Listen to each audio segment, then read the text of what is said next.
What is happening, everyone? It is your boy Brad here. Welcome along to the channel, welcome along to the video. It is that time of the weekend again.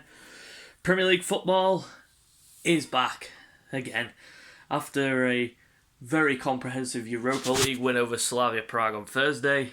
Back in action tomorrow, 1:30 kickoff.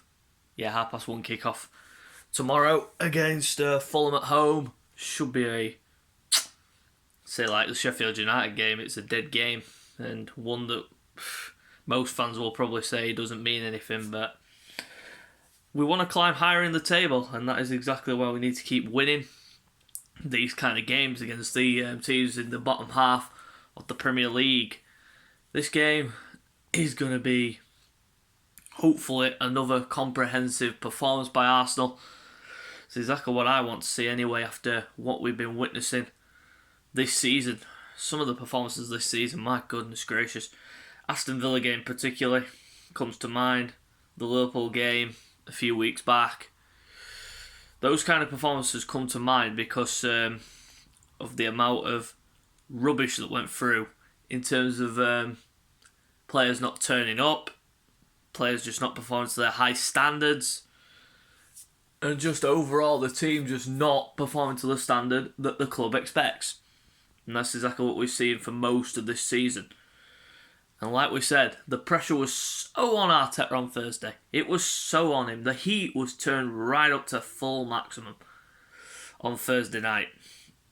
It was literally do or die for Mikel Arteta on Thursday. If he lost that, then I don't know where we'd have gone. And everyone's saying, most of the comments on social media saying that if he doesn't finish higher than 8th, and I even thought that as well. If he doesn't finish higher than 8th and he lost in the Europa League, like we got knocked out by Slavia, then he could end up facing the sack, and that's what's been reported in the papers, saying that he could potentially face the sack if we didn't win the Europa League. Which, if we get to the final, put in a performance where you think you're not going to lose, but then you end up losing by not by much, but if we lost 2-1 and we played really well, then you can't back against it. But if we play like we did in Baku and get absolutely embarrassed 4-1, it was 0-0 at half time in that game as well, and I was like, what the fuck has happened to Arsenal here in the second half?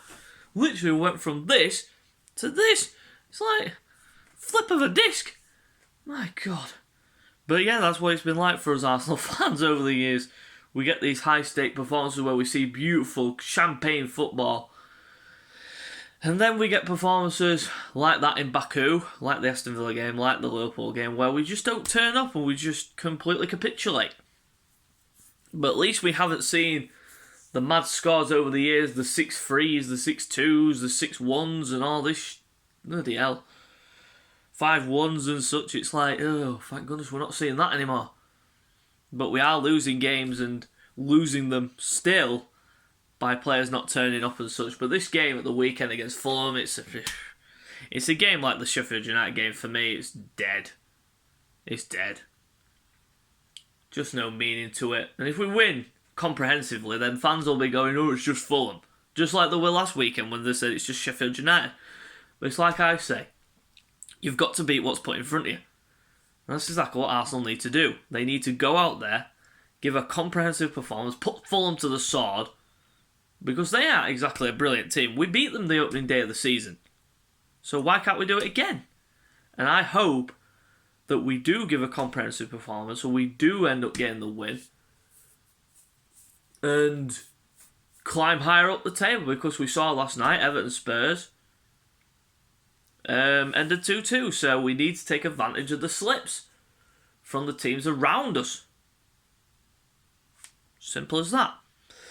But yeah, it has been a really under pressure week for Arsenal, shall we say. But we have heard that our captain, as I told you the other day, Pierre-Emerick Aubameyang, is currently, he's at home. Arteta confirming that he is at home now, recovering from malaria that he supposedly picked up when he was away, and that is a really, really, really deadly disease, just like COVID. malaria. It is a bad disease. Let's hope I wish him a speedy recovery from me to you, Oba. Let's hope you make it back to the pitch soon. But let's stop it now and let's go into the predicted starting 11 for the game against Fulham. Starting in goal, I'm going to go Matt Ryan. I'm going to give him a chance in this one because the game is just another game, isn't it? Where we're just going to go out there, put in a performance and then see how it goes. But personally, I put Matt Ryan in there because he deserves a shot. I don't know why he's not been given a shot in these kind of games because we've obviously seen Leno on Thursday. He didn't have anything to do, so it's not an under pressure game, this game against Fulham. But it is a game where we need to win to try and get higher up the table than we are. Maximum, I'd say we're going to finish as 8th, but Matt Ryan in goal for me. Right back, I'm going to stick with Callum Chambers because he was amazing against Slavia. Getting forward, defending, everything was on point. So I'm going to keep him in there. Going into the centre-backs, I'm starting off with Rob Holding. He was, again, commanding, talented. He was very composed on the ball, and yeah, I'm going to keep him. Next to him, Pablo Mari. I cannot drop Pablo Mari. Why would you drop him? I know, Gabriel, yes, he is our best centre-back by a mile. By a mile. But you cannot drop this partnership because the last 2 games that those two have played in, we've had 2 clean sheets. So how do you drop that? You can't. It's impossible. Then going into the left back position, I'm sticking with it. Granit Xhaka, well, they say it's the experiment, but it's not an experiment anymore because it seems to be working. Xhaka doing his bit during the game against Slavia and the game against Sheffield United. So yeah, I'm going to stick with that. Keep the back 4 as it is. Going into the midfield, I'm going to start with Dani Ceballos. Yeah, simple as that. Simple pick. Next to him, Thomas Partey. Again, another simple pick. 2 good games recently. Really starting to see the best of him. Well, say the best of him, but it's only 2 games. But like I said, we will see the best Thomas Partey next season for me. Going into the front 3, I'm sticking with the same front 3, but I'm going to change one person. And that would be Emil Smith-Rowe. I'm going to take out and I'm going to put Martinelli on the left. I'm going to have Pepe on the right. And Saka in the number 10. And then obviously you know who goes up front. Alex Laka, blood clot Zet. 4 goals in a week. Loving what he's doing. Let's hope he keeps up the form since Oba is still out with malaria. So big up yourselves, boys. Hopefully we get a decent performance on Sunday.